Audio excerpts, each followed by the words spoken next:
안녕하세요. 아직 아이는 없고 남편과 재미있는 신혼을 누리고 있는 새댁입니다. 지나가다 사연을 듣기만 했지 어디 내볼 생각으로 찾아온 건 이번이 처음이에요.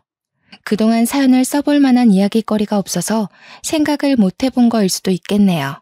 저는 예비 부부로서 결혼을 앞두고 있을 시기에도 문제 한 번 없었고 시집을 워낙 잘 온 덕에 고부간의 갈등 또한 손톱만큼도 겪어본 적 없는 사람이거든요.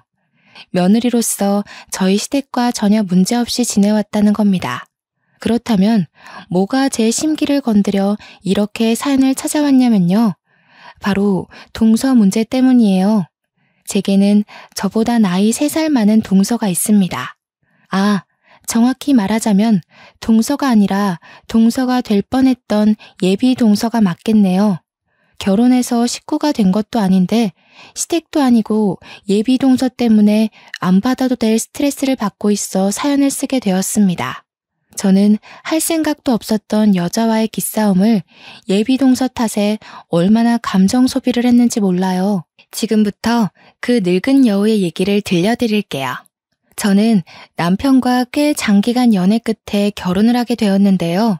저와 남편은 대학 때 만난 인연으로 결혼까지 하게 된 건데 남편이 학교를 졸업하자마자 창업을 하느라 그 사업이 자리 잡을 때까지 결혼을 잠시 미루느라 연애 기간이 더 길어졌습니다. 결혼 전제로 만나고 있던 관계였기에 이미 양가 어른들도 저희 관계를 알고 있었는데요. 찾아가서 정식으로 인사를 드리기도 전인데 서로 사돈댁이 어떤 집안인지 알고 있을 만큼 인연이 길고 역사가 깊은 사이였죠. 그리고 제 남편에겐 남동생, 즉 도련님이 하나 있습니다. 남편과 도련님은 1살 차이의 연년생이었고 우리 셋은 같은 대학을 다녔기 때문에 서로 만나서 밥 먹고 술 먹고도 많이 놀았어요. 그렇다고 남편이 없을 때 저와 도련님이 따로 만난 건 아닙니다. 아무리 친하더라도 서로에 대한 선은 지켰고 오해 살 일은 만들지 말자고 생각한 게 우리만의 룰이었으니까 원만한 관계로 길게 이어오지 않았나 싶네요. 저희는 워낙 서로 쿵짝이 잘 맞아서 굳이 친구가 없어도 상관없을 정도였어요. 창업도 남편과 도련님이 같이 합심해서 하는 일이었기에 졸업을 하더라도 저희 셋은 붙어 지냈습니다. 저희는 반려견을 좋아하는데 어른들 중 시부랑 저희 아빠가 나란히 털 알레르기가 있거든요. 그 때문에 서로 반려견에 대한 로망만 있었지 막상 키울 엄두를 못 내본 것마저 저희들의 공통점이었어요. 그래서 계획하게 된 것이 바로 반려견 수제 간식을 파는 매장이었고 반려견 키우는 세대가 갈수록 늘어가다 보니까 아파트 단지 주변으로 자리만 잘 잡으면 꽤나 매출을 올릴 수 있는 좋은 시도였습니다. 일머리가 있었던 건지 똑똑했던 남편의 지시대로 고비 한 번 없이 진행이 되었는데요. 도련님도 자기 형님 지시를 잘 따라주는 덕에 형제 둘이서 일손이 척척 맞아떨어져 장사가 더 잘 되었죠. 일하는 사람끼리 합이 잘 맞으니까 매장이 입소문 타는 데는 2년밖에 걸리지 않았습니다. 제가 사는 지역의 맘카페도 3군데에 좋은 후기가 달리기 시작하더니 매출이 폭발적으로 늘어나기 시작해서 결혼 자금 모으는 건 또 금방이더라고요. 결혼 자금뿐이었겠습니까? 믿기 힘드시겠지만 고작 2년 넘게 장사를 했을 뿐인데 지방 아파트 하나 할 정도까지 벌었다니깐요. 남편 목표가 체인점을 내는 거였는데 끝내 창업 컨설턴트를 만나 면담을 나누고 난 후 프랜차이즈 사업까지 따내는 제 남편을 보고 그 남자다운 추진력에 또 한 번 반해버렸네요. 덕분에 저희는 경제적으로 상당히 안정된 여건에서 결혼식을 올릴 수 있었습니다. 남편이 너무 오래 기다리게 해서 미안하다고 했지만 저는 전혀 개의치 않았어요. 남편과 도련님이 창업으로 성공할 때 저도 내내 곁에 있었기에 함께 일궈온 성취감이 컸거든요. 남편이 일 때문에 결혼을 소홀히 생각하고 있다고 느낀 적 결단코 한 번도 없었습니다. 다만 한 가지 아쉬운 점이 있다면 제가 남편 일을 도와주느라 취업을 한 번도 못 해봤다는 거예요. 이것도 남편의 배려로 저 또한 옆 동네 지점에서 지점장을 맞아 일을 하게 되어 별 상관은 없었지만 그놈의 예비동서 존재 때문에 뒤늦게야 제가 제 힘으로 취업을 해보지 않은 것을 후회했었네요. 도련님은 예비동서를 만나기 시작했을 때부터 저와 남편에게 언지를 주었습니다. 자신보다 연상이고 저보다도 3살이 많다고 했고 하는 일이 애견 미용실에서 일하는 사람이라고 했어요. 어떻게 알게 된 사이냐면 저희 본점 매장에서 3마리의 강아지를 키우고 있었는데 그 아이들 미용을 도련님이 도맡아 했었거든요. 가까운 미용실이 그곳이라서 단골로 다니다 보니까 눈이 맞았나 보더라고요.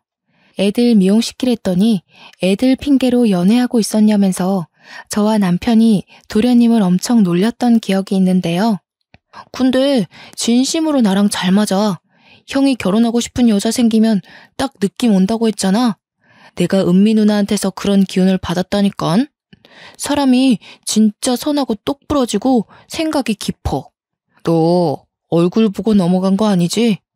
얼굴이 네 취향이라서 괜히 성격 잘 맞다고 갖다 붙이는 거 아니야? 수상한데 이 녀석. 그래서 언제 소개시켜 줄 건데? 빨리 소개시켜줘. 결혼 생각이 있는 거면 우리 식구 될지도 모르잖아. 얼른 친해져서 우리끼리 저기 이탈리아 여행 가자. 저는 워낙 남편이랑 도련님과 친하기 때문에 결혼을 하고 시댁에 합가를 했는데도 불구하고 친구처럼 지내고 있거든요. 그래서 예비 동서까지 생긴다면 꼭 4명이서 단짝 같은 조합을 만들고 싶었어요. 서로 시댁살이 서툰 것이 있다면 돕기도 하고 동성끼리 할 수 있는 밀담도 나누면서 말이에요. 제가 제일 신나서 도련님한테 예비동서 될 사람 빨리 소개해달라고 졸랐던 걸로 압니다. 그렇게 한 달이 지났을까 잠시 예비동서 존재를 잊고 있었는데 도련님이 예비동서를 소개해준다고 남편이 있는 매장으로 데려갔다고 하는 겁니다. 저는 다른 지점에 있었던지라 서로 인사를 나눴다는 소식만 들었는데 많이 아쉽더라고요. 퇴근하고 집에 와서 남편이 말하기를 예비동서 첫인상이 우선 나이는 우리보다 많은데 제일 어리게 생겼다고 했어요. 인상도 귀엽고 성격도 생긴 것만큼이나 조곤조곤하다고요. 특히 도련님이 예비동서를 너무 좋아하는 게 눈에 보였다는데 남편이 생각하기에 도련님은 결혼을 염두하고 있는 게 아니라 이미 확정한 사람처럼 예비동서를 대했다고 하더라고요. 곧 저한테도 소개를 해줄 거라고 했어요. 시댁 어른들은 마인드가 굉장히 개방적인데요. 앞으로 식구가 될 거면 결혼 전부터 친해지는 게 좋은 거 아니냐 하는 생각을 갖고 있더군요. 저 또한 남편의 그런 마인드 덕분에 도련님과 그렇게 친한 친구처럼 가까워진 거랍니다.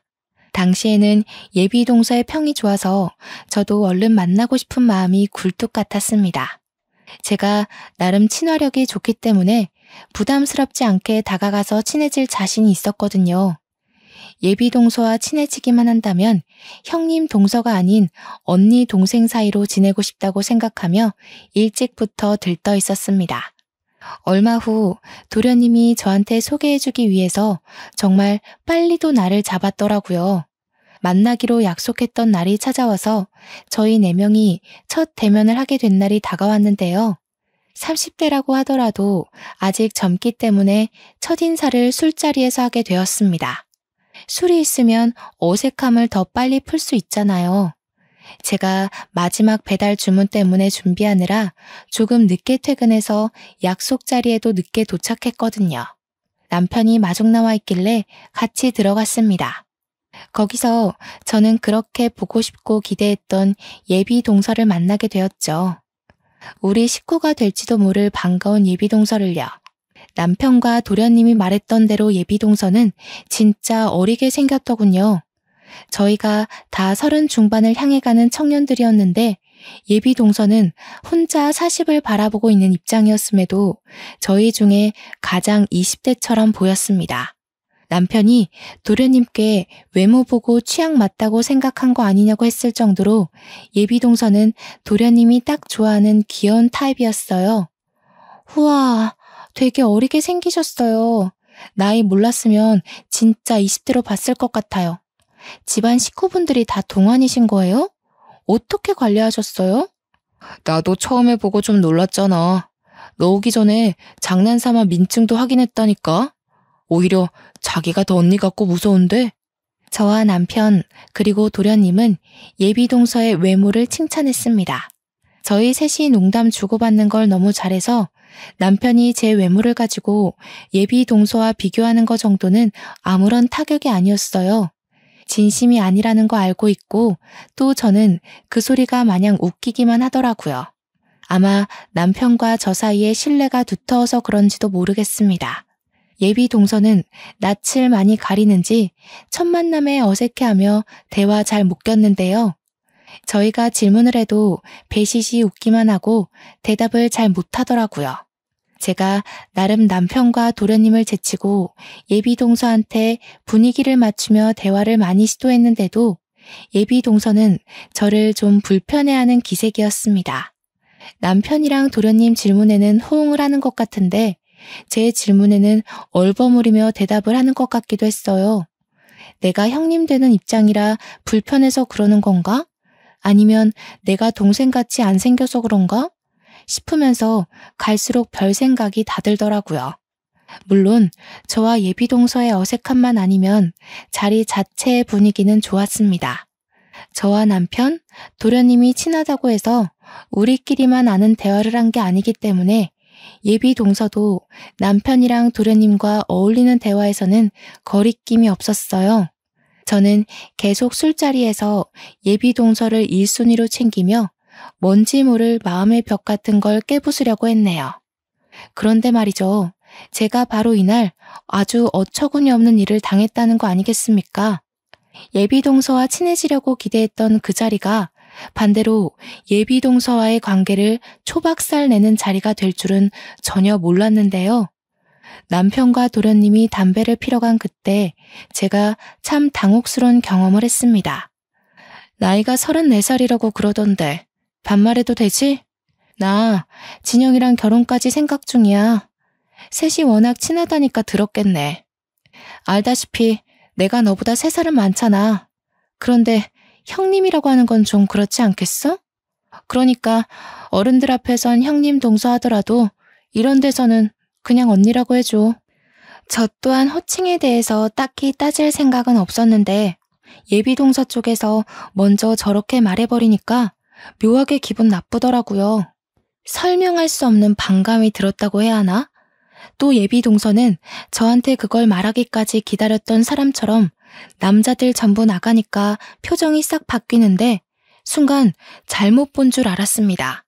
이랬다 저랬다 하면 오히려 헷갈리죠. 친하지도 않은데 그냥 형님 동서하는 게 맞지 않아요? 호칭은 좀 친해지고 나서 바꿔도 늦지 않을 것 같은데요. 굳이 밖에서까지 형님 동서하는 건 웃기지 않아? 형님 대접 엄청 받고 싶나 봐. 설마 내가 동서로 들어간다고 형님 노릇하면서 사람 굴릴 생각 있는 건 아니지? 저는 대접이 받고 싶은 게 아니라 어이가 없어서 굳이 말꼬리를 잡고 늘어졌던 겁니다.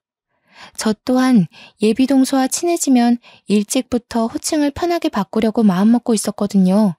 그런데 반말하자는 의논도 없이 혼자 말을 놓더니 저더러 융통성 없게 굳이 호칭 고집하는 사람 취급을 하잖아요. 이게 초면에 들으면 기분 나쁜 말 맞지 않습니까? 술자리를 가진 지 한두 시간은 흘렀을 때거든요. 그래서 저는 예비동서 성격을 어느 정도 알아봤다고 생각했습니다. 그런데 세상에나 만약 남자들이 담배 핀다고 자리를 비우지 않았다면 저는 한동안 예비동서의 성격을 모르고 계속 치근덕거렸을 거 아닙니까? 알아서 성격을 드러내주니 앞으로 제가 어떻게 태도를 취해야 할지 대충 감이 잡혔어요. 잠깐의 파동이 일고 나서 남편이랑 도련님이 돌아왔는데요. 그 이후로 다시 보는 예비동서의 언행은 하나부터 10까지 참 여시 같더라고요. 원래 앵앵거리는 목소리인 줄 알았는데 남편이랑 도련님 앞에서만 그런 코맹맹이 소리를 내는 거였습니다. 그리고 제가 또 예비동서한테 속았던 부분은 반달 같은 눈웃음이었어요. 지켜보다 보니까 남자 둘을 자기 사람으로 만들려고 엄청나게 애를 쓰고 있더군요. 같은 여자인 저도 저 여우짓에 속았으니까 당연히 남편과 도련님은 모를 테죠. 그 기분 좋은 술자리에서 저만 찝찝하고 감정이 상했는데 어중간하게 분위기를 망치고 싶지 않아서 남편과 도련님한테 굳이 언급하진 않았습니다. 나중이라도 말을 해야 하나 말아야 하나 고민했어요. 도련님이 예비 동서의 말에 끔뻑 넘어가는 상황인데 거기다 대고 제가 예비 동서에 대한 평판을 안 좋게 말하면 뭐라고 생각하겠습니까? 증거도 없고 뭣도 없는데 그렇게 말했다간 자칫 남 뒷담화하는 걸로 비춰질 것 같아서 뭔가 조심스럽더라고요.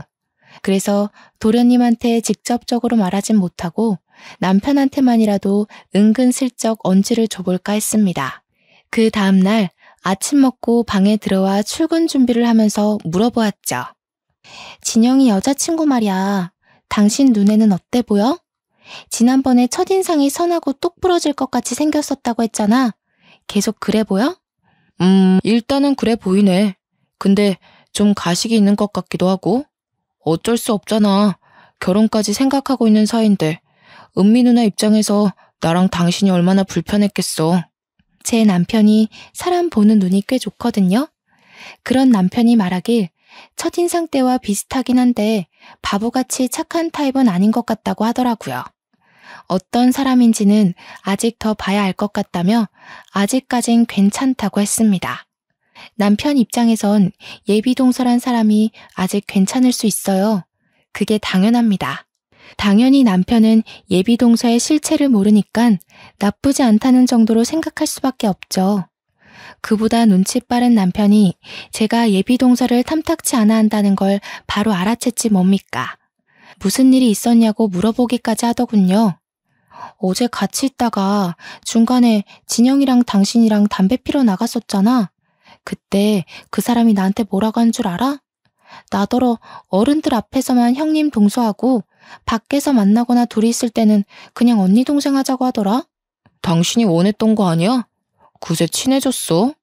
둘이 생각보다 대화 안 하길래 어색한 줄 알았는데. 잘 됐네. 당신이 하고 싶던 말을 대신해준 거잖아. 그렇게 들려? 그렇게 들릴 수도 있겠네. 근데 내가 거절했거든. 그러기 싫어져서. 그러니까 그 사람이 나더러 초면에 형님 노릇하고 싶냐고 그러더라고. 호칭을 상의한 것도 아니고 그냥 자기가 정한 대로 하라고 통보했어. 이거 내가 예민한 건가? 진짜 은미 누나가 그랬다고? 확실히 당신한테 그렇게 한 행동은 잘못되긴 했네. 나라도 그런 식으로 말 들었으면 정뚝 떨어지지. 예민할 할만 했는데. 남편은 앞으로 예비동서를 좀 주시해봐야겠다고 하더군요. 남편은 늘 다른 사람 말은 듣지도 않고 항상 제 말을 우선순위로 두는 사람이에요. 남편 말로는 제가 거짓말을 하면 티가 난다고 하네요. 제가 하는 모든 말은 자기가 구분할 수 있다고 했어요. 남편한테 거짓말을 많이 해본 건 아니지만 할 때마다 걸리긴 했었습니다. 칭찬인지 욕인지는 모르겠지만 당시 예비동서 얘기를 하였을 때 남편이 제 말을 그대로 믿어줘서 얼마나 안도했는지 모릅니다. 남편이 저를 오해할지도 모른다고 아주 조금 걱정했었거든요.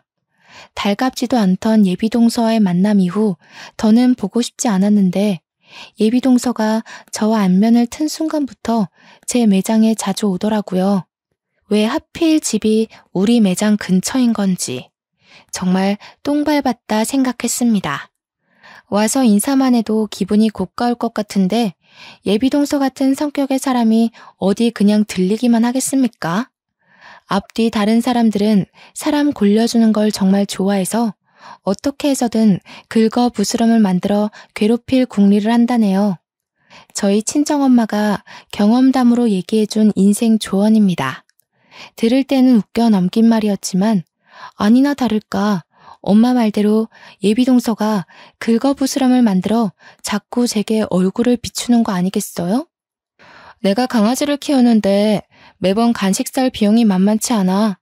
어차피 우리 가족들 사이잖아. 우리 관계를 위해서 서로 이 정도는 해줄 수 있지? 저번에 할인도 별로 안 해줬더라. 내가 동네 주민 만나면 네 매장을 얼마나 추천해주는데.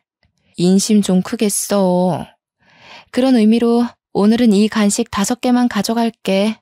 지난번에 와서 할인해달라고 그렇게 사람 신경을 박박 긁더니 이젠 별 말 같지도 않은 변명을 하면서 아예 공짜로 달라고 하지 뭡니까.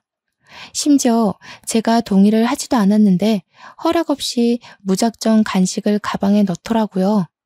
솔직히 좀 어이없어서 뒤늦게라도 싫다고 거절을 했습니다.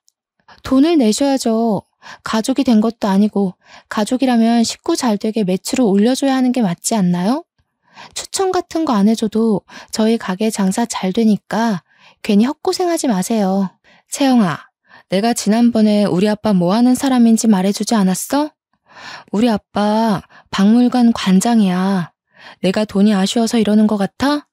너가 앞으로 나랑 어떤 관계가 될지 보려는 거야.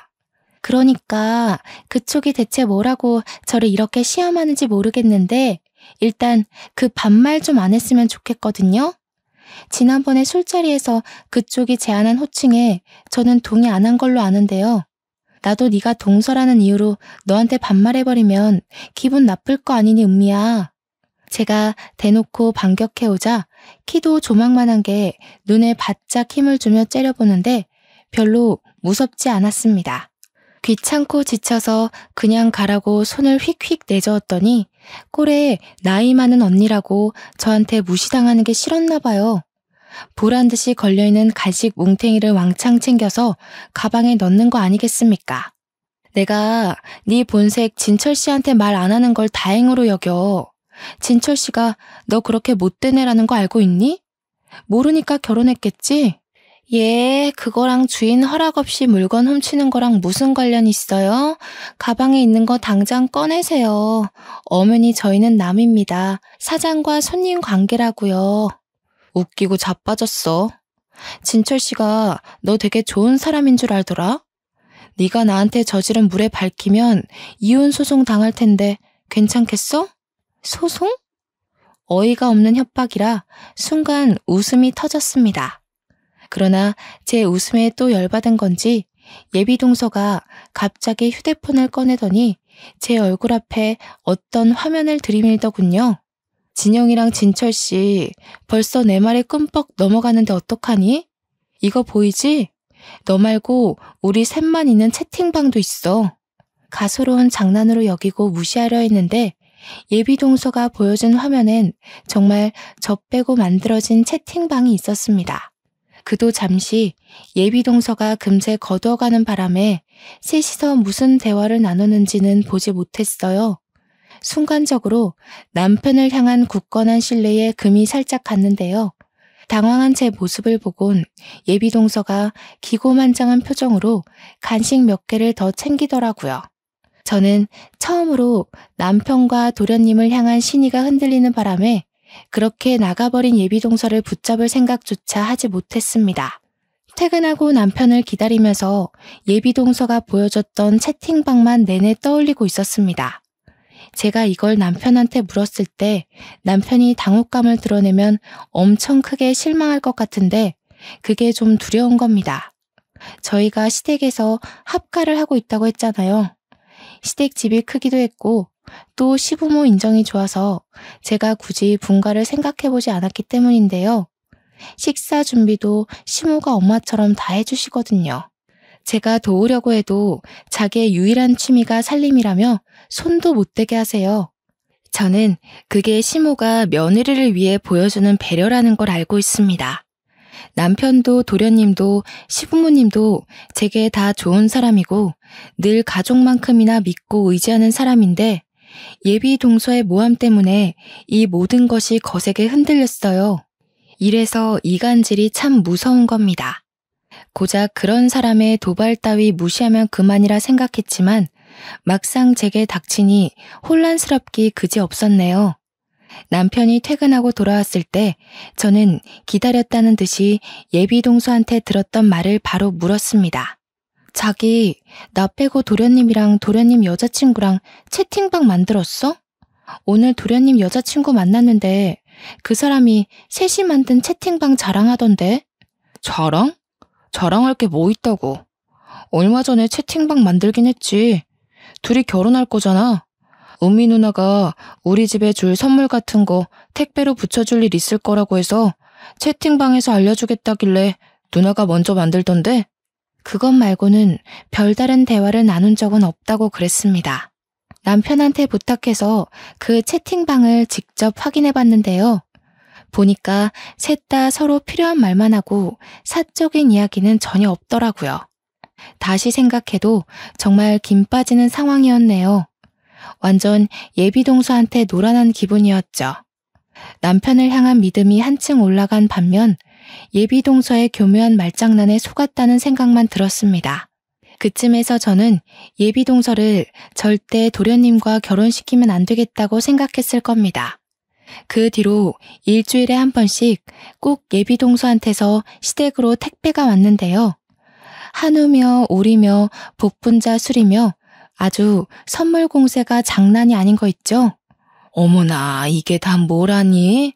아직 정식 인사도 안 올렸는데 이렇게까지 받는 건 좀 부담스럽다. 마음은 충분히 알았으니 진영이 네가 그만해도 된다고 말 좀 전해라. 당황한 건 도련님도 마찬가지였습니다. 보아하니 오는 선물들은 전부 도련님과 상의 없이 서프라이즈로 오는 택배인 듯 했어요. 도련님도 시모 말에 동의를 하는지 그 자리에서 곧장 예비동서한테 연락을 했는데요. 아니나 다를까 예비동서가 지금 당장 인사를 오겠다고 하는 거 아닙니까? 도련님이 휴대폰 음량을 크게 설정해서 통화를 하고 있었거든요. 그래서 저희 식구들이 전부 같이 통화를 듣고 있었단 말이죠. 어머님, 아버님 보고 싶다. 딸처럼 편하게 오고 가는 사이 되고 싶어. 어른들이 나 정말 좋아라 해주시거든. 어머님, 아버님한테 100점짜리 며느리 노릇 해드릴 수 있는데 지금 들려도 될까? 정식으로 약속한 식사 자리도 아니었고 시부모님도 그 소리에 당황해서 손사래를 쳤지만 예비동서가 도련님을 계속 졸라서 무작정 집을 방문한 적이 있었습니다. 시부모는 놀랐지만 할 수 없이 받은 선물 때문에 예비동서를 환영했고 예비동서에게 더 이상 선물 안 보내도 된다고 직접 타일렀어요. 예비동서는 여기저기 애교스럽게 인사를 전하며 들어왔는데 뜬금없이 제게도 무척 친한 사이처럼 인사해주더라고요. 포옹까지 하길래 황당했죠. 그래도 그날이 바로 제 살아생전 최고로 재밌는 날이 아니었나 싶습니다. 모두가 예비동서의 실체를 알게 되어 예비동서가 결혼 인사 드리기도 전에 쫓겨나는 날이었거든요. 아가씨는 무슨 돈이 있다고 그렇게 비싼 선물을 계속 보냈어요. 부모님이 아시면 뭐라고 생각하시겠어. 앞으로는 그러지 마요. 걱정 마세요, 어머님. 저희 집이 박물관하고 있거든요. 저희 형편에 부담될 선물들은 아니니까 편하게 받으셔도 돼요. 제가 지금은 애견 미용실을 운영하고 있는데 나중에 아빠가 박물관 자리 물려주겠다고 하셨거든요. 그럼 제가 어머님 아버님께 거하게 쏠게요. 아이고, 됐어요. 지금도 거하게 많이 받았는데 뭘 얼마나 더 해주려고. 귀한 집 딸내미 벌써부터 등골 빼먹는다고 우리 욕먹어요. 어머님 아버님도 두 아들 잘 둔 덕을 보셔야 하잖아요. 아들이 잘나서 잘난 며느리까지 얻게 된 이득이 어떤 건지 제대로 보여드릴게요. 그 말은 지금껏 집안에 하나 있는 며느리인 제가 시부모에게 해준 것도 없고 보잘것없는 며느리라 욕하는 거 아닙니까? 저한테 직접 말한 건 아니라지만 역시나 교묘하게 돌려 말하는 예비동서의 말 때문에 또 슬슬 감정이 상하기 시작했습니다. 이미 잘난 며느리 하나 있는데요, 뭘. 우리는 지금도 며느리 덕 엄청 보고 있어요. 채영이 하나만으로도 이미 시부모로서 누릴 건 다 누렸어요. 은미라고 했던가?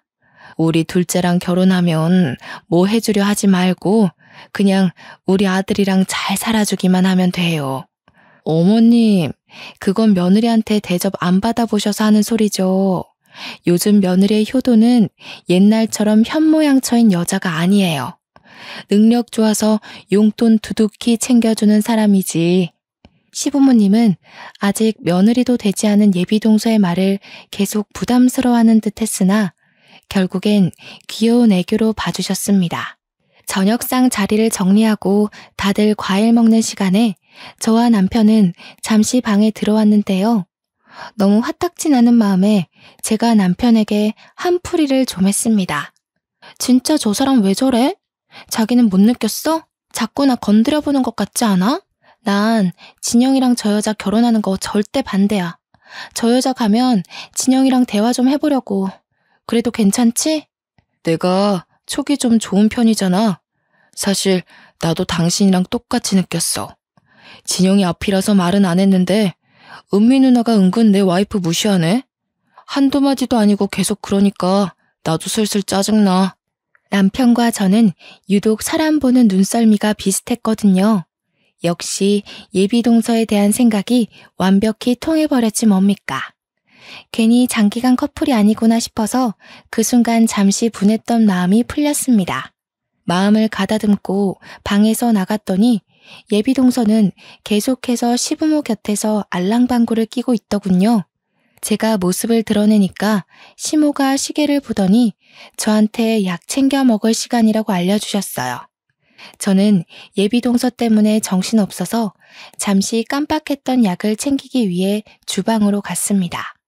모두 저한테 관심이 쏠리자 예비동서도 제게로 쪼르르 달려왔는데요. 곁에서 제가 챙겨 먹는 한약을 구경하더라고요. 그 사이 시모는 잠깐 화장실 간다고 자리를 비웠고 시부는 진작에 방에 들어간 뒤로 내내 바깥을 나오지 않았습니다. 그 순간 얼떨결에 저와 예비동서만 마주하게 된 거죠. 남의 가게 물건 훔칠 때부터 알아봤는데 예비동서가 은근 욕심이 많은 편인 것 같더라고요.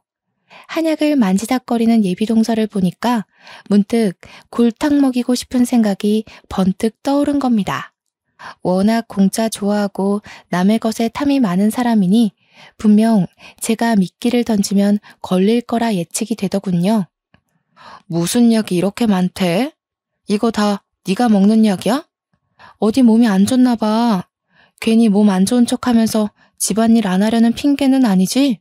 그런 꼼수도 누구처럼 평소 하는 사람들이나 생각해내는 거고, 이건 어머님이 젊을 때부터 건강 챙겨야 된다고 여자한테 좋은 약 지어준 건데? 어머니께서? 너는 어머님이 해준다고 그대로 홀라당 받아먹니? 그나저나 자꾸 반말하네? 나랑 계속 불편하게 지내겠다는 거야? 그럴 리가. 나이 많은 걸 내세우고 싶으면 먼저 모범을 보여봐. 그 전에 이 결혼을 과연 할 수 있을지 모르겠네. 예비동서가 제게 한마디 더 쏘아붙이려는 그때 시모가 화장실에서 나왔습니다. 저를 째려보던 예비동서는 한약을 한 움큼 챙겨서 자기 가방에 넣더니 그중 하나를 뜯어 입에 물더라고요. 그리곤 시모한테 쪼르르 달려가서 또 아부를 떨기 시작했는데요. 어머님, 채영 씨한테 며느리라고 이런 것까지 챙겨주셨다면서요? 제가 이 집에 며느리로 들어오면 제가 어머님 아버님께 한약 지어드릴게요. 원래 이런 건 며느리들이 하는 건데 채영 씨가 좀 눈치 없었다. 그쵸? 예비동서가 한약을 쪽쪽 빨아먹는데 그 순간 온화하기만 하던 시모의 얼굴이 새빨개지면서 열이 확 올랐습니다. 그리곤 시모가 예비동서 손에 들린 한약을 바로 빼앗았어요. 여태 보여주지 않은 무서운 얼굴을 하며 예비동서에게 성을 내기 시작했죠. 어머, 이게 무슨 약인지 알고 손을 대는 거예요? 아가씨가 왜 이걸 먹어요? 내가 우리 채영이 임신 준비한다고 제일 비싼 한의원 가서 손수 준비한 건데 약재 하나하나 상담받으면서 고른다고 얼마나 신경 쓴 줄 알아요? 아는 사람 소개받아서 겨우 의사랑 면담해서 지은 거란 말이에요. 그 의사가 어디 아무 부탁이나 들어주는 줄 알아요? 아우, 이 아까운 약 어떡해. 시모의 호통에 방에 들어갔던 시부도 배불러서 여기저기 흩어져 있던 남편과 도련님도 거실로 모였습니다. 예비동서는 당황해서 어버버거리고만 있을 뿐이었죠. 시모는 한 방울이라도 흘릴까 싶어서 손으로 조심히 들고 가 컵에다 약을 부었어요. 양이 한참 모자란다며 또 한 번 성질을 냈습니다. 예비동서가 뒤늦게 상황을 수습하고자 슬금슬금 시어머니 곁으로 다가오더니 어머님 하고 딱 한마디 했거든요. 그랬더니 시모가 인정사정 없이 예비 동서를 향해 반말을 퍼붓기 시작하는 겁니다. 어머님은 무슨 어머님이야? 내가 왜 네 어머님이야? 나이를 그만큼이나 먹고도 어떻게 이리 조심성이 없어? 남의 물건에 손을 대더라도 뭔지 묻는 게 먼저 아니니? 그래가지고 어느 집안의 며느리가 되겠다고 유난이야? 시모가 하는 말에 예비 동서가 그제서야 저의 꾀에 걸렸다는 걸 알고 저를 째려봤습니다. 그 모습이 너무 고소해서 시모 뒤에서 몰래 웃음 지었거든요. 그랬더니 열받은 예비 동서가 도련님한테 들러붙으며 불쌍한 척 연기를 하였는데 아직 자기 편이 있으니 든든하다 뭐 그런 표정도 뒤섞여 있었습니다. 전부터 느낀 거지만 예비 동서는 저한테 이 집에선 이 편은 없을 거라는 걸 보여주고 싶어 하더라고요. 유치한 질투에는 유치한 방법을 쓰는 게 가장 약이지 않겠습니까? 저 또한 예비 동서처럼 생전 해본 적도 없는 연기를 해버렸네요. 어머님, 그거 그냥 은미 언니 주세요. 안 그럼 저 또 무섭게 시달려야 돼요. 오늘 일을 빌미로 또 제 가게에 물건 훔치러 올 수도 있어요. 도련님 생각해서 말 못했는데 언니가 저더러 형님 대접받고 싶으면 자기한테 언니 대접이나 잘하라고 그랬거든요. 나도 아까 밥 먹을 때 느낀 건데 은미 누나, 왜 제 와이프 무시해요? 무시가 아니라 견제인가? 누나가 보기에도 제 와이프가 며느리로서 더 훌륭하니까 벌써부터 라이벌 심리 생겨서 그러는 거예요? 아니, 대체 이게 무슨... 그보다 가게에서 물건을 훔쳤다는 게 무슨 말이야? 누나, 언제 형수 가게에 갔었어? 왜 말 안 했어? 훔치긴 뭘 훔쳤다고 그래. 제가 말 이상하게 하는 거야. 내가 뭐가 아쉬워서 비용 지불도 안 하고 그냥 가져가겠어? 우리 집 돈 많아. 언니, 제 약도 가방에 잔뜩 훔쳐갔잖아요.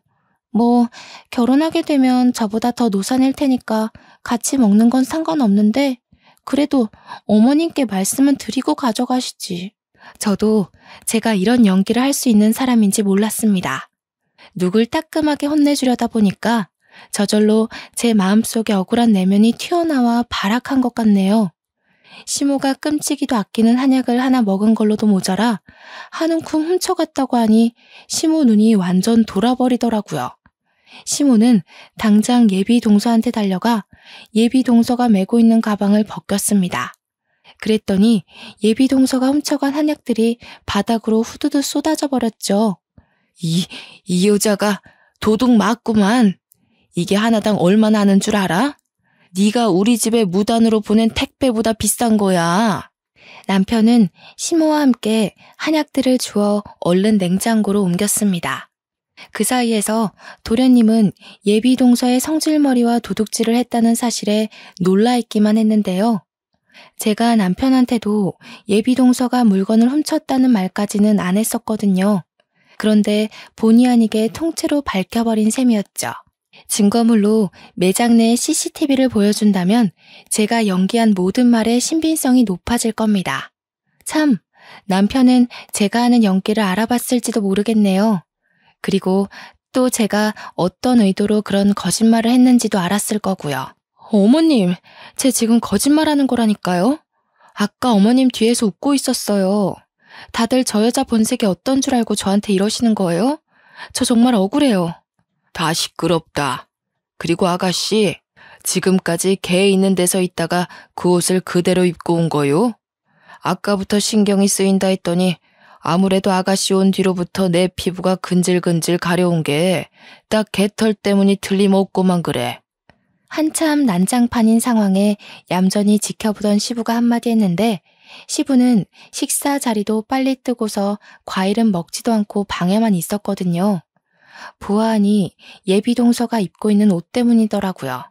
예비동서가 갑작스레 이 집을 방문한 거라서 차마 주의사항을 몰랐던 거예요. 시부가 개털 알러지가 있는데 그 옷 그대로 집에 들이닥친 거죠. 저희는 그런 사실을 알고 있기 때문에 일부러 매번 매장에서 유니폼을 입고 퇴근하면 사복으로 갈아입은 뒤에야 집에 들어가거든요. 시부 얼굴이 점차 울긋불긋해지는 것 같았는데 다 그 이유였더라고요. 그러면서 시부가 손수건으로 코랑 입을 막은 채 시모한테 무어라 지시를 했는데요. 시모가 베란다에 뒀던 여러 가지 박스를 들고 나오는 게 아니겠습니까? 남편이 나서서 그걸 도와줬습니다.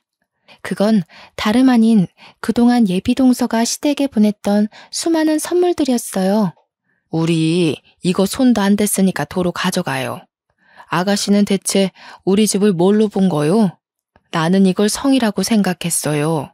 그런데 오늘 아가씨 말 들어보니까 우리를 돈에 환장하는 사람으로 취급한 거였네요. 당황한 예비동서가 최대한 변명을 해보려 했지만 자리를 오래 견디지 못한 시부는 방에 들어가 버렸고 시모는 남편과 함께 현관문 밖으로 손수 박스를 옮겨주었습니다. 그때까지도 예비동서가 도련님을 붙잡고 난리 부르스를 쳤는데 도련님은 제 가게에서 물건 훔친 것이 사실인지 아닌지가 중요해 보였어요.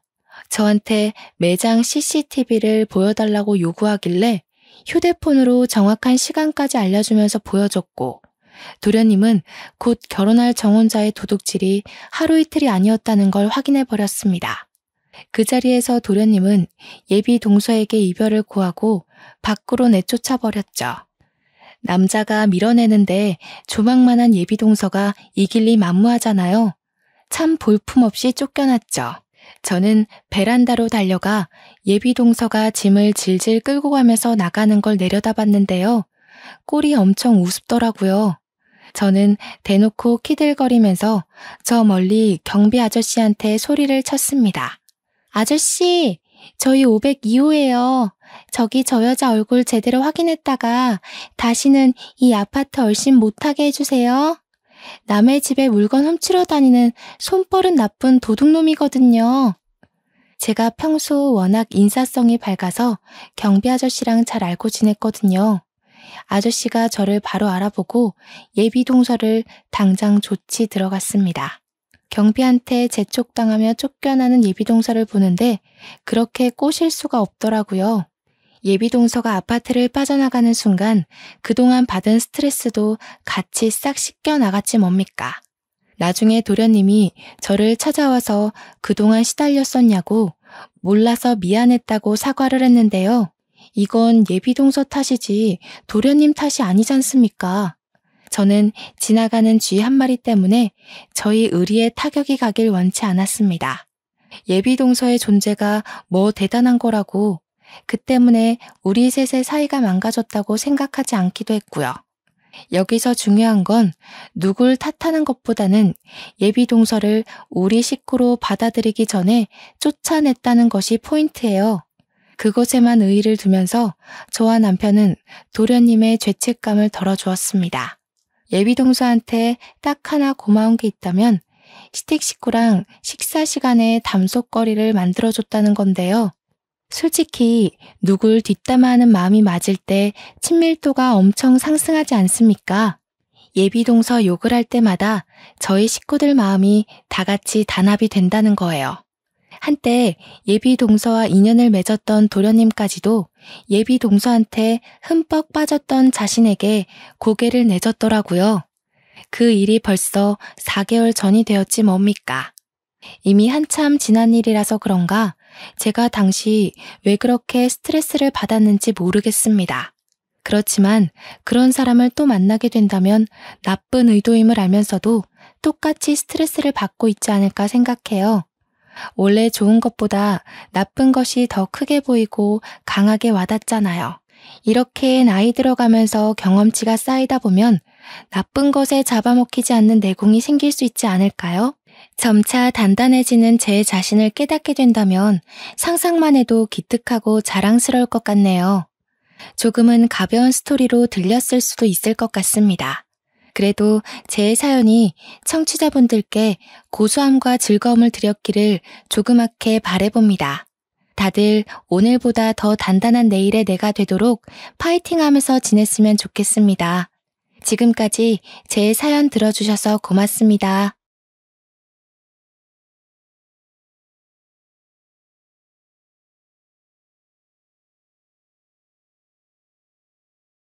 안녕하세요. 저는 어린 나이에 시집가서 이혼한 뒤에야 인생을 펴게 되었고, 여전히 며느리 노릇 중에 있는 아줌마입니다. 제게는 친부모만큼이나 은인인 시모가 한 분 계십니다. 다들 결혼을 하게 되면 시모와 적이 된다지만 저에게 시모는 완전 다른 의미의 존재인데요. 시모가 안 계셨다면 아마 제가 이 사연을 쓸 수 있는 여유도 없었을 겁니다. 시모 덕분에 이혼을 할 수 있었고, 시모 덕분에 새 삶을 살게 된 저의 고군분투 사연을 들려드리고 싶어서 찾아왔어요. 세상에 저런 가정도 있구나 생각하며 넓은 아량으로 제 글을 봐주셨으면 좋겠습니다. 어린 나이에 시집을 간 저는 결혼한 지 얼마 되지 않아서 친정아빠를 잃었습니다. 친정엄마는 제가 아주 어릴 적에 뇌경색으로 먼저 돌아가신 걸로 알고만 있었어요. 엄마를 전혀 기억하지 못할 나이였기에 아빠가 말해준 이야기로만 엄마의 이미지를 상상하곤 했죠. 친정아빠는 저를 데리고 아주 어렵고 가난하게 살았습니다. 돌아가실 때 제게 물려주는 재산은 없었지만 그렇다고 빚을 남기지도 않았어요. 아빠가 그렇게 악착같이 밤낮을 일했던 건 아무것도 줄 게 없는 제게 빚만큼이라도 물려주지 않기 위해서였을 겁니다. 저는 당연히 의무교육은 받고 컸지만 대학 같은 건 생각지도 못했고 20살이 되자마자 고깃집 알바를 해서 돈을 벌어야 했습니다. 그걸 친정아빠가 굉장히 미안했어요. 저에게만이라도 가난 때문에 피해보게 하는 일은 없도록 만들고 싶었다는데 저는 대학을 못 간 것이 친정아빠 탓이라고 생각하지 않아요. 대학은 제가 공부를 더 열심히 했다면 장학금을 받고 기숙사에 들어가 다닐 수 있는 부분이지 않습니까? 제 능력이 그만큼 대단하지 못해서 대학 못 가게 된 것이라 친정아빠 탓을 한 적이 없었거든요. 그래서 한 번씩 술 마시면 자책하는 아빠에게도 아빠 탓 아니라고 달래주었네요. 저는 나이 20살까지 크면서 한 번도 아빠에게 집안 환경에 대해 불평을 한 적도 없습니다. 아빠의 감사한 노력 덕분에 저는 가난 속에서 허덕이며 컸다는 느낌도 못 받았고요. 그런데 딱 한 번 제 인생을 탓하고 후회를 했던 일이 있었는데요. 그게 바로 결혼이었습니다. 예나 지금이나 저에게 결혼은 도려내고 싶은 경험이었어요. 결혼을 했을 때 그런 생각을 많이 했던 것 같습니다. 내가 만약 돈 많은 집 딸이었다면 좀 더 똑똑하고 현명하게 클 수 있지 않았을까? 나를 만만하게 보고 접근하는 사람들이 없지 않았을까 하는 생각들이요. 저는 고깃집 알바를 하면서 거기에 사장님과 결혼을 하게 되었는데요. 사장님은 당시 30대의 젊은 남자였습니다. 저랑은 9살 차이가 났어요.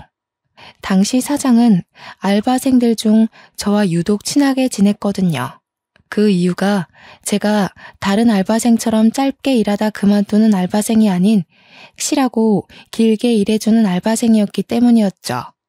그래서 저를 더 동생처럼 잘 챙겨주기도 했습니다. 집에 가서 먹으라고 남는 고기를 포장해주기도 하고 제 형편을 알기 때문에 한 번씩 비싼 고기도 포장해서 친정아빠랑 같이 먹으라고 건네기도 했어요. 어머 사장님, 이건 너무 많아요. 그리고 이거 비싼 거잖아요. 저는 삼겹살이면 돼요. 전 진짜로 삼겹살이 더 좋아요. 저희 아빠가 삼겹살에 소주 먹는 걸 진짜 좋아하거든요. 삼겹살까지 더 챙겨가면 되겠네. 너한테 주는 건 하나도 안 아까우니까 가져가. 네가 꾸준히 일해주는 덕분에 너만 있으면 가끔씩 바깥일이나 은행 업무도 보고 올 수 있었잖아. 이거 준다고 내가 금방 손가락 빨게 되는 건 아니다. 나도 넉넉하니까 챙겨주는 거지. 처음엔 마냥 공짜라는 생각에 좋아라 했는데 나중에 되니까 민폐가 아닌가 싶더라고요. 그래서 결국 사장님한테 돈을 지불하려고 했는데 사장님이 정색하면서 우리 사이에 돈을 왜 주고받냐고 하대요. 그러면서 하는 말이 사실 저한테 이성으로 관심 있기도 해서 챙겨주는 거라고 하는 거 아니겠어요? 장사 때문에 제대로 밖에서 만나볼 시간도 없었지만 그래도 내가 꽤 괜찮은 놈이거든? 정말 잘해줄 자신 있으니까 나랑 한번 만나볼래? 난 제법 오래전부터 널 마음에 두고 있었어. 든든한 우리 친정아빠처럼 또 다른 매력으로 제게 소나무 같은 버팀목이 되어주던 사장님이었는데 그런 고백을 받으니까 제가 흔들릴 수밖에 없더라고요. 그렇게 서로를 향한 정이 결혼까지 이어질 줄은 몰랐습니다. 저는 23살 나이에 시집을 갔어요. 무엇보다 친정아빠가 제 결혼을 무척 기뻐하셨습니다.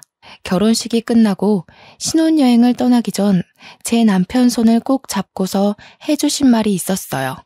우리 딸 잘 부탁하네. 자네만 믿을게. 내가 우리 귀한 딸 두고 늘 마음이 불안해서 뭘 제대로 할 수가 없었는데 이제야 마음 편히 내 일을 볼 수 있겠어. 우리 애가 아직 어려서 많이 서툴 거야. 너그럽게 이해해주고 좀 많이 가르쳐주게. 곧 자라는 애니까 많이 보듬어주고 또 힘든 게 있어도 말을 잘 안 할 때가 많아. 자네가 먼저 알아봐주고 다독거려줬으면 좋겠어. 물론입니다. 그런 건 전혀 걱정 안 하셔도 돼요. 장인어른께선 걱정 마시고 앞으로 편하게 일 보시면 되세요. 한 번씩 꼭 인사드리러 갈게요. 신혼여행 다녀오고 나서도 들릴 테니까 약속 잡으시면 안 돼요? 그날 친정아빠가 제게는 별다른 말 없고 그냥 아빠 딸로 태어나게 해서 미안하다는 말만 했습니다.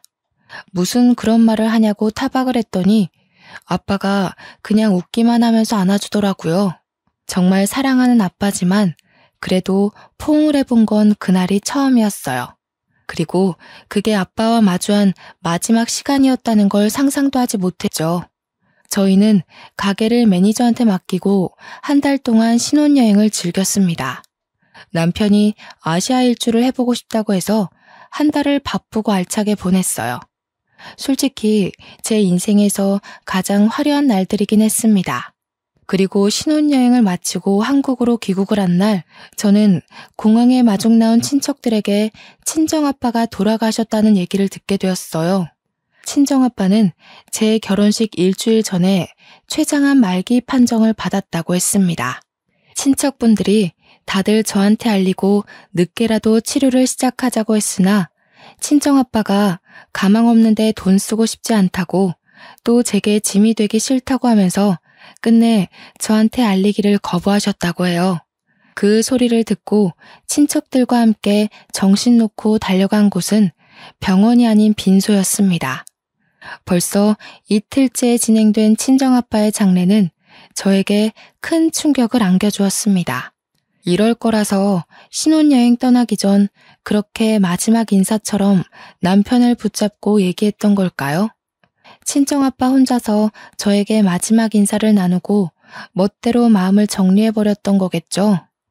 왜 나한테 아빠와 함께 할 수 있는 시간을 주지 않았는지 원망스러웠고 마지막 인사도 못하고 얼굴도 못 보고 떠나버렸는지 너무 밉기만 했습니다. 벌써부터 아빠 얼굴이 생각나지 않는 것 같아 무섭기도 했고요. 그날 믿을 수 없는 사실에 아빠 사진 아래서 얼마나 오열을 했는지 모릅니다. 발인을 할 때는 끝내 그 자리를 끝까지 지키지 못하고 잠깐 혼절을 해버렸던 걸로 기억해요. 그렇게 저는 하나밖에 없던 가족을 잃고 새로운 가족을 얻었습니다. 일찍부터 시작한 부부 생활은 모든 것이 서툰 것 투성이었어요. 빨래나 아빠가 사놓은 반찬으로 밥만 먹었지 살림이라고 해봤자 자취생 수준 정도로만 할 줄 아는 게 다였거든요. 그래도 친정아빠의 조언 덕분인지 남편이 제게 괜찮다고 차차 배워나가면 된다고 많이 위로해 주었습니다. 남편은 고아가 되어버린 저와 달리 제게 정말 과분한 사람이었는데요. 시댁도 원래 이렇게까지 좋은 아파트에 산 것은 아니었다고 남편 장사가 잘 되어 형편을 폈다고 하더라고요. 남편에게는 시부는 없었고 시모가 하나 있었습니다. 그런데 시모가 말을 못하는 장애인이었어요. 과거에 시부모님 차량에 물이 빠지는 사고가 있었는데 그 충격으로 시모가 말을 잃었다고 하더군요. 시부는 그때 돌아가신 걸로 얘기 들었습니다. 걱정한 것과 달리 시모는 참 고우신 분이었어요. 말은 못하지만 제가 어린 나이에 고생하지 않길 바랬는지 늘 목에 걸고 있는 수첩에다가 그만 들어가서 쉬라는 말을 많이 적어서 보여줬습니다. 원래 수화를 하는 분이지만 제가 수화를 하지 못하니 항상 수첩을 지니고 다니셨어요. 아니에요, 어머님. 저도 얼른 배워서 남편 식사 제가 직접 차릴 수 있어야죠. 어머님께도 빨리 도움되는 며느리가 되고 싶어요. 지금은 민폐만 끼치는 것 같아서 죄송해요. 시모는 저를 정말 기특하게 봐주셨습니다. 나쁜 며느리가 들어오면 어쩌나 걱정을 많이 했다고 오히려 제게 고맙다는 말을 많이 해주신 분이죠. 저는 남편이랑 결혼하면서 하던 아르바이트도 안 하게 되었기에 시모랑 하루 종일 붙어있는 시간이 많았는데요.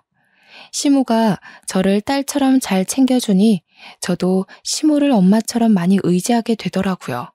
덕분에 저는 결혼 생활 1년 반 정도 만에 거의 주부 10단 실력만큼이나 살림을 잘하게 되었습니다. 시모의 도움과 저의 노력이 시너지를 일으켰기 때문이라고 생각합니다. 이젠 시모한테 묻지 않아도 웬만한 요리는 제가 알아서 할 수 있었고 식사 또한 시모와 남편이 자리에 오기 전까지 차려놓을 수 있을 정도로 실력이 늘었죠. 우와, 이게 뭐야? 해물탕을 했네? 자기는 어쩜 갈수록 요리 실력이 늘어? 내가 와이프 하나는 진짜 잘 뒀다. 그치, 엄마?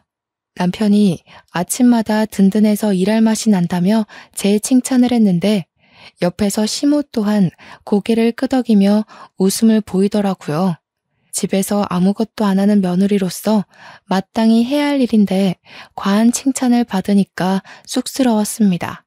남편 장사가 새벽 2시에 끝나기 때문에 저는 늘 남편이 올 시간쯤에 다시 잠에서 깼다가 남편을 챙겨주고 잠자리에 들기를 반복했어요. 남편은 저보다 더 힘들게 손님 상대하며 12시간 넘게 일을 하는데 이 정도 내조하는 건 전혀 힘들지 않았습니다. 그러던 어느 날은 남편이 알바생들이랑 회식을 한다며 늦게 들어올 거니까 먼저 자라고 하더군요. 제가 아르바이트 하던 때에도 가끔씩 회식을 했었기에 알겠다고 조심해서 들어오라고 말한 뒤 잠에 들었는데 한참 새벽이 되었을까 제 전화기가 징징 울리더라고요. 작은 진동으로 되어 있었는데도 금방 깰 수 있었던 이유가 희한하게 남편이 집에 안 들어오면 잠기가 예민해지는 거 있죠. 남편이 무사히 귀가하는 걸 제 눈으로 봐야 안심이 되었어요. 정말 가족이라고 생각했기 때문이 아니었나 싶네요. 저도 남편 가게에서 오래 일했던 알바생이라서 거기 매니저와 알고 있는 사이였는데요. 오랜만에 매니저한테서 전화가 왔더라고요. 사실 연락처를 주고받고도 한 번도 전화는 해본 적 없던 사이였거든요. 통화해본 적 없는 사람이 다늦은 새벽에 전화가 왔다는 건 당연히 남편 문제가 아니겠습니까? 수진아, 오랜만이네. 잘 지내고 있지? 사장님이 술을 과하게 드셔서 뻗었거든. 좀 있으면 집 앞에 도착하는데 나와줄 수 있어? 한 10분 뒤면 도착할 것 같아. 역시 남편 일이 맞았던 거죠. 남편은 회식이 있더라도 한 번도 술 먹고 기절해 본 적 없던 사람이거든요. 너무 놀라서 저는 얼른 옷을 챙겨 입고 밖으로 나갔습니다. 잠시 기다리고 있었을까? 얼마 뒤 차 한 대가 아파트 입구에 섰고 보조석에 앉아있던 매니저가 내리더니 인사를 해왔습니다. 저희는 오랜만에 보는 거였는데도 안부 인사 나눌 정신 없었어요. 뒷좌석 문을 열고 남편을 꺼내기 바빴죠. 그런데 남편 혼자 있는 줄 알았던 뒷좌석에 어떤 여자 알바생이 함께 타고 있더라고요. 한눈에 봐도 예뻤고 화려한 타입이라는 게 드러날 정도로 미인이었습니다. 급하게 나왔다지만 파자마 잠옷에 바람막이 외투 하나 걸치고 있는 제 모습과는 차원이 다른 여성성이었죠. 어머, 안녕하세요. 사장님 와이프신 거죠? 저 이번에 사장님 가게에서 일하게 된 알바생이거든요. 오늘 제 환영회 하느라 오빠가 좀 과하게 마셨어요. 늦게 보내드려서 죄송해요. 제 남편을 오빠라고 부르는 것도 기분 나쁜데 자기가 뭔데 제 남편을 보낸다 만다 하는 건지. 괜히 마음에 안 들어서 대꾸도 안 하고 그냥 고개만 끄덕했습니다. 매니저가 친히 엘리베이터까지만 남편을 실어주고 제가 이만 가보라고 해서 떠났어요. 저는 혼자 무거운 거구의 남편을 겨우 부축하여 집에 들어갔는데요. 잠자던 어머님이 제가 나가는 소리를 들었던 건지 미리 현관 앞까지 나와 있더라고요. 시모는 급하게 종이에다 메모를 적어 제게 보여줬습니다. 뭐하다 이렇게 술을 퍼마셨냐고 물었어요. 아이고, 어머님 깨셨구나. 조용히 나간다는 게 그만 큰 소리 냈나 보네요. 죄송해요. 남편이 오늘 회식 있었거든요. 기분 좋은 일 있었는지 평소랑 다르게 많이 마셨나 봐요. 남편을 침대로 옮기는 데에 시모까지 나서서 도와줬고 시모는 바로 방으로 돌아갔습니다. 저 혼자서 남편 옷을 벗기느라 2차전을 벌이고 있던 중이었는데요. 남편이 자꾸 뭐라고 중얼중얼 거리는 겁니다. 이렇게까지 취한 걸 본 적이 없어서 여전히 낯설었어요. 완전 인사불성이 되면 혼잣말을 하는 주정이 있나 봅니다. 도대체 뭐라고 하는 건지 궁금해서 옷을 벗기면서도 남편 말에 신경을 기울이고 있었거든요. 그 주정을 자세히 듣자마자 덜컹 심장이 내려앉은 거 아니겠습니까? 남편이 자꾸 누군지 모를 여자 이름을 자꾸 중얼거리는 겁니다. 자세히 들어보니까 현정이라는 이름이었어요. 착각이겠지, 잘못 들은 거라 치부하고 싶었지만 남편은 제가 옆에서 눈을 감기 전까지 계속 현정이라는 이름만 불렀습니다. 그 때문에 신경이 쓰여서 거의 밤잠을 설쳤네요. 결국 다음날 남편한테 꿀물을 타주면서 현정이가 누구냐고 물어보게 되었습니다. 그러자 남편이 캑캑 사례가 들리더니 정신 번쩍 든 얼굴로 저를 쳐다보더라고요. 그러면서 그게 누구냐고 오히려 모른 척하대요. 당신 어제 술 먹고 와서 내내 현정이라는 사람만 찾았어. 모르는 사람 이름을 그렇게나 부른다고? 그것 때문에 내가 밤잠을 다 설쳤는데? 뭐래, 들었겠지. 쓸데없는 소리 말고 콩나물국 좀 끓여줘. 오랜만에 거하게 마셨더니 계속 속이 안 좋아. 그리고 나 씻고 바로 나가봐야 돼. 또 나간다고? 당신 집에 들어온 지 6시간도 안 넘었어. 아직 출근 시간도 아니잖아. 나중에 어머님 병원 가야 되는데 우리 안 태워다 줄 거야? 당장 가봐야 되는 일이야? 바깥일 하는 사람이 어디 직장에만 일이 있겠어? 다른 약속 있어. 엄마 병원은 당신이 택시 타고 다닐 수 있잖아. 택시비 줄게. 남편은 제게 카드를 쥐어주면서 아침밥도 안 먹고 그대로 불이 나게 씻고 나가버렸습니다. 뭔가 자리를 계속 피하려는 느낌이 들었어요. 그나마도 시모 병원 간다고 뒷전이 되어버렸지만요. 시모는 저와 함께 주기적으로 어장의 재활치료를 받으러 다녔는데요. 시모 말로는 혼자서 병원 다니실 때보다 저랑 같이 다니니까 의지도 되고 힘도 난다고 하더라고요. 의사도 시모가 옛날에 비해 언어를 이해할 수 있는 능력이 많이 향상되었다고 했습니다. 뇌 기능에 문제가 생긴 거라 완전 일반인까지 회복된 건 아니었지만 일상생활에 큰 어려움은 없을 거라고 하네요. 너무 기쁜 나머지 그날 시모와 함께 시모가 좋아하는 팥칼국수를 먹으러 갔던 기억이 납니다.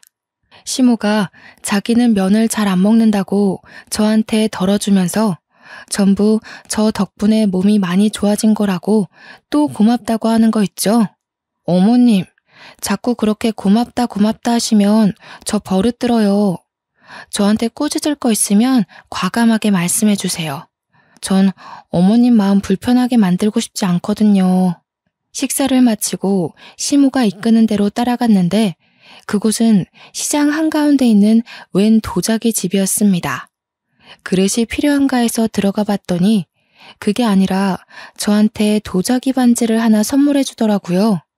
시모가 과거에 한 번씩 시장 올 때마다 들렸던 곳이라고 이 도자기 집이 전부 수제라서 반지도 바로 그 자리에서 제작을 해준대요. 너무 진귀한 선물이라서 저 또한 시모에게 선물을 해주겠다고 하여 저희 둘은 나란히 반지를 맞추고 나왔네요. 그리곤 함께 장볼거리 좀 산 뒤에 시장을 빠져나왔고 근처가 남편 일하는 곳이라 한번 들리기로 했습니다. 남편 가게까지 거의 다 왔을 때쯤 알아챘는데요. 제가 깜빡하고 산 걸 두고 와버렸지 뭡니까. 시모한테 남편 가게 안에 들어가 있으라고 하고 급히 3분 거리의 시장으로 다시 돌아갔습니다. 금방 갔다가 왔더니 시모가 저한테 달려오고 있는 거 아니겠어요? 느닷없이 제 손을 붙잡아 당기며 집에 가려고 하더군요. 어머님, 어디 가세요? 남편 만났어요? 남편한테 고기 좀 얻어가려고 했는데. 잠깐만요. 제가 남편한테 빨리 말하고 올게요. 시모가 자꾸 제가 하는 말에 손사래만 치면서 계속 집에 가자고 당기는 겁니다. 그때 남편 가게를 앞을 그냥 지나치게 되었는데 스쳐가는 상태로 안을 슬쩍 봤거든요. 순간 제 눈에 무언가가 포착되었지 뭡니까. 손님 몇 없는 테이블 사이로 카운터 쪽에서 웬 남녀가 사이좋게 손을 맞잡으며 노닥거리고 있는 걸 똑똑히 본 거죠. 시모가 당기는 바람에 금세 지나쳤지만 온몸에서 반응하는 촉이 저를 불안하게 만들었습니다. 저는 결국 저를 꼭 잡는 시모와 실랑이를 벌이면서 시모를 놓고 가게로 돌아갔어요. 아니나 다를까 지난번 집 앞에서 본 여자 알바생과 남편이 휴대폰을 같이 보면서 키득거리고 있는 거 아니겠습니까? 그것도 완전 커플이 몸을 부대끼고 있는 모습처럼요. 저는 주변 사람들이 쳐다보건 말건 신경도 안 쓰고 냅다 소리를 질렀습니다. 여보! 하고 고함을 쳤더니 남편이 깜짝 놀라서 저를 발견했고 그대로 알바생을 밀치더라고요. 여자 알바생이 중심을 잃고 넘어지면서 엉덩이를 박았는데 금세 또 알바생을 부축하며 챙겨주었습니다. 그리고는 저한테 와서 우선 밖에서 얘기하자며 저를 끌고 가게를 나가려 했어요. 저는 그런 남편의 손길을 뿌리치면서 뭐하고 있었냐고 따졌습니다. 당신 설마 바람 피는 거야? 어제 당신 술 취해서 올 때 저 여자랑 같이 있었는데 그때부터 이런 짓 했니? 도대체 언제부터 이랬어? 시끄러워. 사람들 보잖아. 그리고 왜 연락도 없이 가게를 찾아와? 여기가 왔다 갔다 놀러 다니는 놀이터인 줄 알아? 쓸데없는 소리 말고 집에 가 있어. 집에 가서 얘기해. 내가 이대로 집에 가면 일이 더 커질 거란 생각은 안 해? 바람 핀 게 아니면 이 자리에서 해명을 해야지. 아, 저 여자가 현정이야? 당신이 술주정 부리면서 주구장창 불러제끼던 그 여자 맞지? 저는 남편을 밀치고 나가 그 여자 알바생한테 이름을 물었습니다. 알바생이 당황해서 말해주지 않고 있던 때에 어수선한 분위기에 주방에서 나온 매니저가 저를 발견하고 반갑게 인사를 하더군요. 그래서 제가 바로 매니저한테 여자 알바생 이름이 현정 맞냐고 물어봤죠. 상황을 모르던 매니저는 당연히 고개를 끄덕였고 저는 그대로 남편을 째려봤습니다. 그때 시모가 허둥지둥 들어와서는 저를 잡아당기며 얼른 집에 가자고 또 재촉을 했는데요.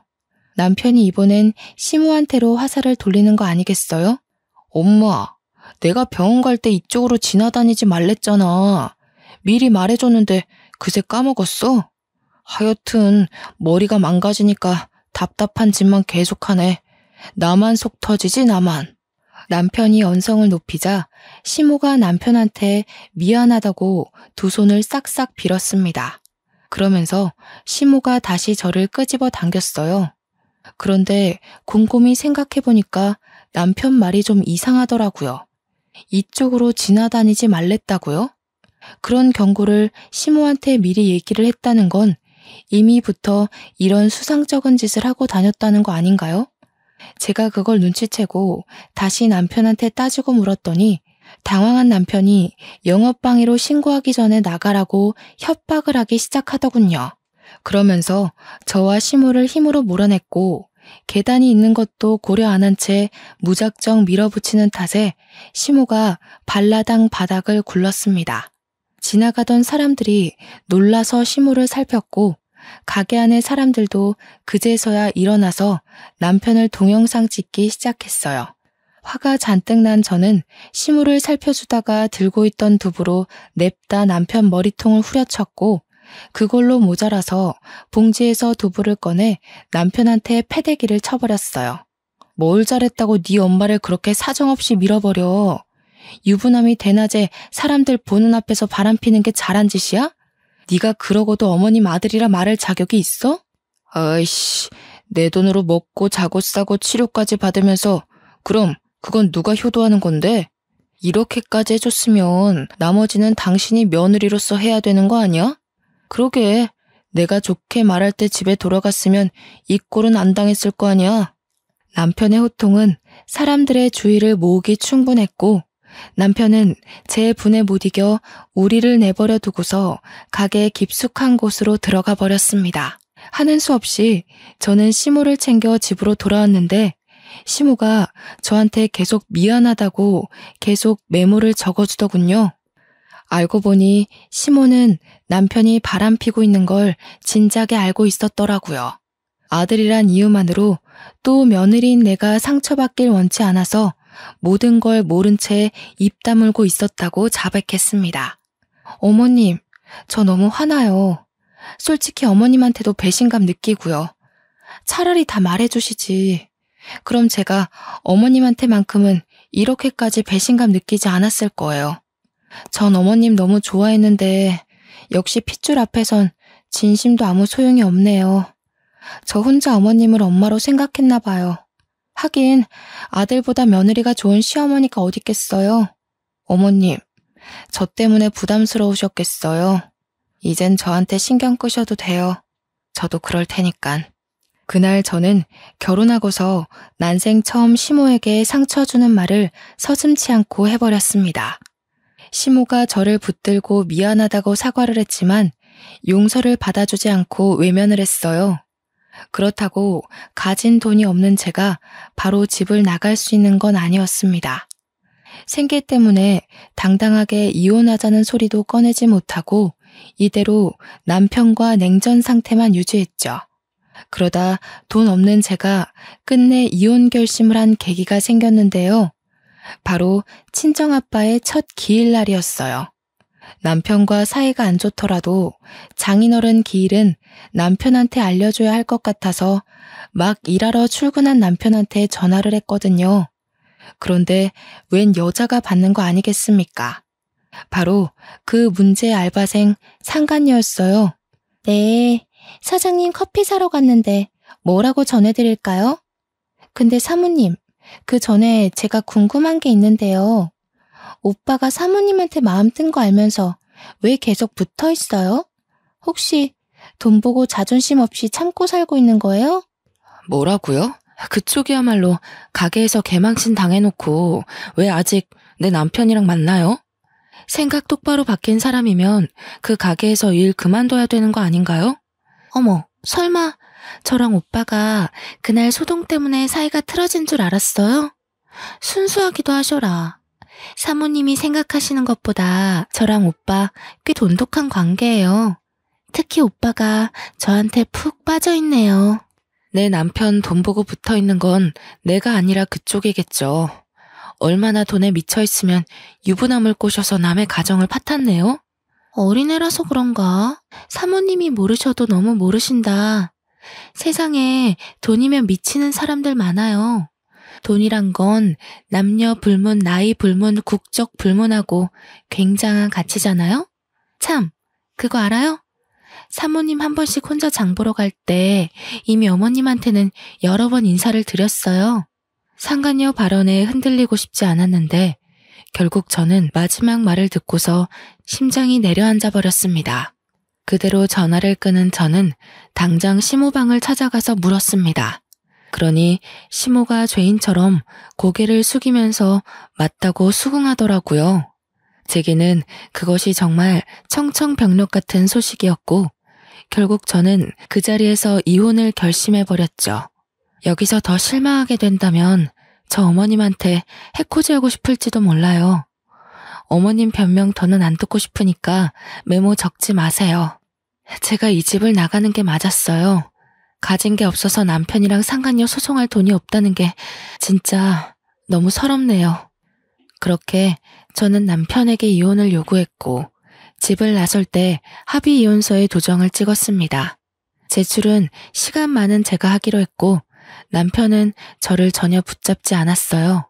그날 제가 난리친 덕분에 남편 가게 이미지가 인터넷에서 소문이 쫙 나버리는 바람에 매출이 뚝 떨어졌거든요.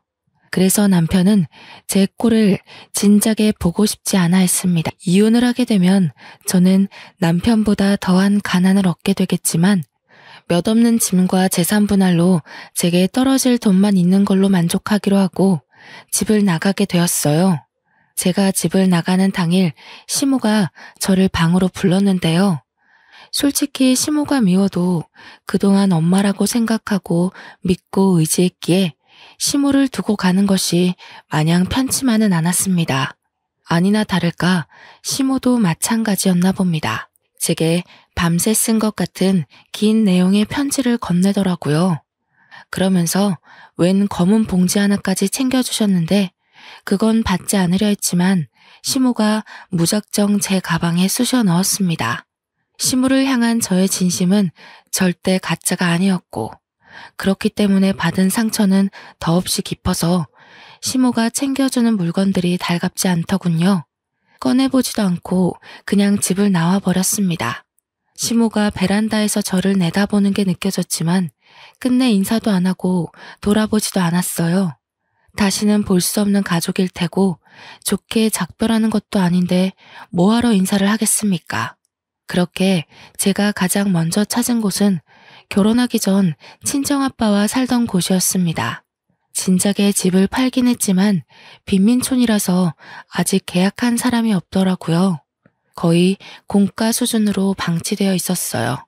집 안에 들어가 대문 올라가는 계단에 앉은 저는 한참 멍 때리다가 시모가 줬던 편지를 꺼내봤습니다. 야무지게 나열된 글씨를 쭉 읽어 내려가던 제 눈동자가 점차 세차게 흔들렸고 그 내용을 다 읽고 나서는 곧장 시모가 준 검은 봉지를 급하게 뒤졌습니다. 편지에는 처음부터 끝까지 시모의 자책이 담겨 있었는데요. 자신이 아들을 잘못 키웠다고 남의 집 귀한 자식한테 큰 상처를 줬다면서 자기 아들이 잘못했다는 거 알지만 이렇게 밉고 못된 놈도 자식이라고 못난 엄마 된 입장에서 보듬으려 했다며 저와 남편을 둘 다 지키려다 이 꼴이 났다고 미안하다는 내용이 가득했어요. 그러면서 마지막 추신에 그동안 딸이 주는 사랑 알게 해줘서 고맙고 우리 창창하고 예쁜 며느리가 앞으로 하고 싶은 일 하면서 건강하게 살았으면 좋겠다고 내가 가진 게 이것밖에 없으니 이 돈으로 자기 아들 소송하라며 돈을 조금 넣었다고 하는 겁니다. 검은 봉지 안에 든 건 다름 아닌 3개의 통장이었습니다. 그 안에는 각각 1억, 2억, 4억의 액수가 찍혀 있었어요. 그런데 중요한 건 통장 중에 명의 하나가 제 이름으로 되어 있는 거 아니겠습니까? 그 말은 본래 가지고 있던 2개의 통장과 다르게 나머지 하나는 일부러 저를 주기 위해 만들었다는 거잖아요. 어떻게 이럴 수가 있는 걸까요? 제가 얼마나 모진 말을 했는데 남편의 불륜을 알아채고 난 후부턴 시모에게 따뜻한 눈길마저 준 적 없었단 말입니다. 병원 가는 시모를 혼자 내버려뒀고 또 한 번 같이 먹지 않았어요. 그런데 어떻게 저한테 이 큰 돈을 덜렁 줄 수냐 있냔 말인가요? 시모는 그렇게 못된 짓을 한 제가 밉지도 않았던 걸까요? 어째서 시모는 제가 아는 시모의 모습 그대로 저를 기다리고 있었던 거죠? 너무 어린아이 같았던 제가 창피하고 진심으로 엄마였던 시모의 마음에 너무 죄송해서 한동안 그걸 쥐고 얼마나 울었는지 모릅니다. 날이 밝을 때 그 집을 나왔는데 나 저무도록 곶가에 앉아 울었던 걸로 알아요. 결국 저는 다시 시모가 있는 집을 찾아갔습니다. 그 쓰레기 같은 집에서 시모를 빼내오기로 마음을 돌려먹은 거죠. 집에 갔더니 제가 나간 걸 알고 살판난 남편이 그새 상간녀를 들였지 뭐예요. 제가 집을 나간 게 12시간도 안 되었는데 얼마나 이 순간을 기다렸으면 그새 상간녀를 집까지 들였을까요? 어차피 남이 될 남편 그냥 무시하고서 저는 바로 시모 방을 찾았습니다. 시모는 방구석에 앉아서 저와 찍었던 사진을 정리하고 있더라고요. 저는 진작에 빼버린 도자기 반지도 시모는 여전히 끼고 있었습니다. 제가 방문을 열자마자 저를 발견한 시모가 깜짝 놀라셨는데요. 저는 설명도 없이 당장 시모의 짐을 챙기기 시작했어요. 챙기고서 시모 손을 잡고 신발을 신겨주는데 그때 남편이랑 상간녀가 다시 모습을 드러냈습니다. 뭐야 당신? 우리 엄마 데리고 뭐 하는 거야? 갑자기 다시 와서 왜 이래? 우리 더 이상 볼 필요 없는 사이지 않아? 당신한테 부모가 필요 없는 것 같아서. 근데 나는 엄마가 너무 필요하거든. 어머님이 당신 찾을 때까지 당신이 먼저 어머님 찾는 일은 없었으면 좋겠어. 그리고 나 당신이랑 저 여자 소송할 거거든? 저 여자 돈 없는 학생이라고 했지? 그럼 저 여자 위자료까지 당신이 내줘야겠네. 소송이라니? 뭔 소리야? 우리 합의 이혼했잖아. 배운 거 없어서 멍청한 줄은 알았지만 합의 이혼하면 소송 못하는 것도 모르는 바본 줄은 몰랐네. 아, 그 합의서 내가 찢어버렸어. 머리 검은 짐승한테는 회유보다 채찍이 나을 것 같더라고. 돈 없는 여자 끼고 노는 것도 당신이 돈이 있어야 가능할 텐데 이젠 그런 짓도 못해서 어쩌나? 몸이 근질근질하겠네? 뭐야, 제정신이야? 합의 본 걸 왜 이제 와서 뒤엎고 난리야. 이거 무효야. 우린 분명 합의 이혼한 거고 소송 같은 거 못해. 나야말로 소송하기 전에 다시 합의서 갖고 와. 내가 정말 궁금한 게 있어서 그러는데 당신 저 여자 데리고 살 생각이야? 내가 아무것도 몰랐던 것처럼 저 여자도 아무것도 모른다 생각해서 끼고 살려는 거니? 나이를 그만큼 먹는다고 다 제정신인 건 아니구나. 저기요, 현정이라고 했죠? 이제 그 남자 빈털털이 될 텐데 저 남자한테 돈 보고 접근한 거라면서요. 다른 남자 찾는 게 좋을 거예요. 제가 이간질을 좀 시켰더니 남편이 상간녀를 쳐다보는 눈빛이 좀 사납더라고요. 상간녀가 하는 사랑의 속삭임을 진심으로 믿기라도 했었나 봐요. 그 뒤로 집을 나와버려서 모르겠지만 아마 둘이서 말다툼 좀 했을 겁니다. 그대로 시모를 데리고 나온 저는 계속해서 시모한테 별다른 설명을 해주지 않았습니다. 무작정 비싼 호텔로 가서 방을 잡았죠. 맨날 마트보다 시장을 전전하며 한 번도 사치를 부린 적이 없는데 그날만큼은 어머님과 함께 기분 전환할 수 있는 곳에 있고 싶었어요. 죄송해요, 어머님. 어머님 뜻 안 물어보고 마음대로 모셔와서요. 다시 돌아가고 싶다고 해도 괜찮아요. 대신 오늘만은 저랑 같이 있어주세요. 호텔방에 들어와서야 저는 시모 앞에 고개를 숙이며 어리석었던 마음을 용서 빌었습니다. 제 말을 듣고 시모는 제 손을 꼭 잡아주면서 그러지 말라고 하더라고요. 그러면서 입모양으로 고마워 이 말 한마디를 하는데 내내 불안했던 제 마음이 사르르 풀려버렸지 뭡니까. 솔직히 무서웠거든요. 남편한테 그렇게 덤비면서도 어머님을 데리고 당당하게 나오면서도 잘못된 일을 저지르고 있는 것 같아서 조마조마했단 말이죠. 그런데 아니래요. 저더러 참 기특하게 잘했대요. 시모가 그렇게 말해주는데 두려웠던 마음이 싹 가시면서 눈물이 나더라고요. 아마 시모 품에서 몇 분을 엉엉 울었을 겁니다. 저는 시모가 준 용기로 끝내 남편과 상간녀를 소송하였습니다. 그리고 부동산을 돌아다니면서 시모와 함께 새로 살 작은 집을 구했어요. 남편한테 위자료 받은 게 생각보다 많아서 뭐라도 돈벌이를 해볼 시도를 할 수 있게 되었는데 시모가 저더러 기사식당 한번 해보지 않겠냐고 하더라고요. 제 요리 실력을 썩히기 아깝다고 작은 기사식당 하나 차려서 저렴하게 장사해보자고 권유를 하였습니다. 제가 어머님한테 요리를 배운 사람이니까 어머님 손맛도 당연히 장난 아니거든요. 그걸로 자리만 잡는다면 나쁘지 않게 살아갈 수 있을 것 같아서 저는 시모의 뜻을 따르기로 했습니다. 때문에 현재는 장사를 준비 중에 있어요. 언제까지 시모가 제 곁에 있을지 모르겠지만 만약 어머님이 다시 아들 곁으로 가고 싶다고 하면 그땐 정말 미련 없이 보내줄 생각이에요. 그러기 전까진 제가 엄마로 모시면서 병원 치료를 계속 함께 다닐 예정이고요. 물론 천류는 제가 함부로 끊을 수 있는 것이 아니기에 언젠가는 전 남편을 다시 마주할 날이 생길지도 모릅니다. 그러나 그런 각오도 안 하고서 시모를 모시고 나온 것이 아니에요. 시모와 함께 사는 내내 전 남편과 맞서야 되겠지만 그럼에도 불구하고 저는 시모한테 받은 은혜를 모른 척할 수 없었고 어머님이 주는 마음과 사랑이 제게는 너무나 절실한 가족의 온정이기에 절대 놓을 수 없었습니다. 제 선택을 후회하지 않습니다. 시모가 아니었다면 지금도 장사할 미천은커녕 또 어디서 아르바이트나 하면서 자격증을 따야 하나 말아야 하나 전전하며 살았을지도 몰라요. 누가 뭐래도 시모는 제게 은인이고 가족입니다. 시모와 며느리 사이가 이렇게 애틋할 수 있다는 거 좀 껄끄럽고 불편할 수 있다고 생각합니다. 저희를 관계를 아시는 분들은 실제로 앞에서 기분 상할 만한 눈빛을 보내기도 하니까요. 아무렴 어떻습니까? 엄마라는 존재는 친엄마가 아닌 다른 모양으로도 존재할 수 있다고 봅니다. 제가 엄마로 느꼈다면 엄마라고 부르며 살 수 있다는 거예요. 참, 어머님이 최근 제게 한 가지 또 제안한 것이 있는데요. 저더러 위자료 남는 돈으로 학교를 다녀보라고 하더라고요. 제 나이가 이제 막 26살이 되었습니다.